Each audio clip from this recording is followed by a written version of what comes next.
Hello and welcome back to the Bleeding LFC Red channel for your 3-minute Liverpool update today on Saturday.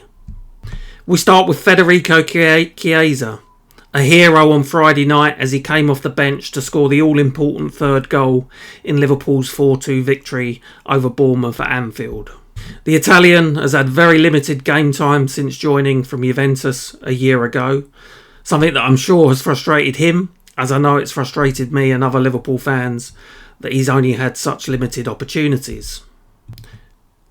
It looks like he may now stay at Liverpool, with the player himself admitting that he wants to stay and help the club to big trophies. We'll have to wait and see what happens over the next couple of weeks. I think it's still possible that he will be sold, but I wouldn't be against him staying as long as he gets more game time than he's had so far. And by the way, what a song Chiesa has, and long may it continue.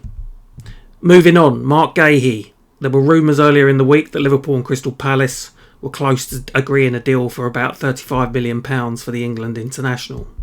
Those stories then cooled, but Fabrizio Romano is claiming today that the deal remains very much on, with the player still keen to join Liverpool. That's been backed up by BBC reporter Sam Mockbell, who's also claimed that the deal remains on and the two clubs will resume talks on Monday. We finish today's update to talk about Alexander Isak, the transfer saga of the summer.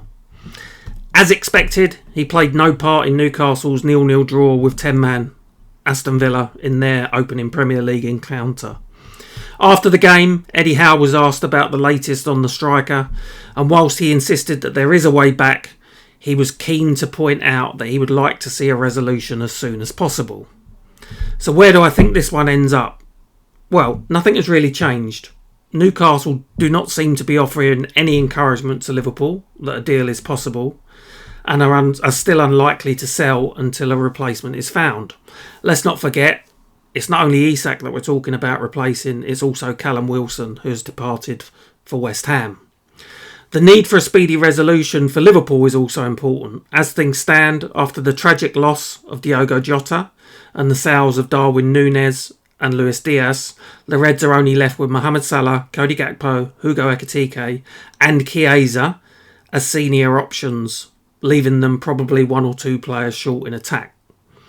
If there continues to be no change in stance from Newcastle, the hierarchy at Anfield will surely have to look at a possible Plan B option sooner rather than later, with the window due to close on the 1st of September.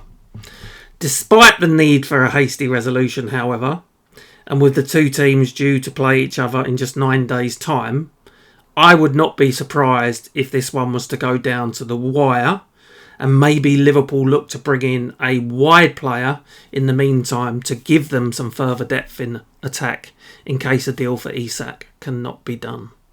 It's going to be a fascinating couple of weeks, and we'll have to wait and see if there's any developments in the coming days.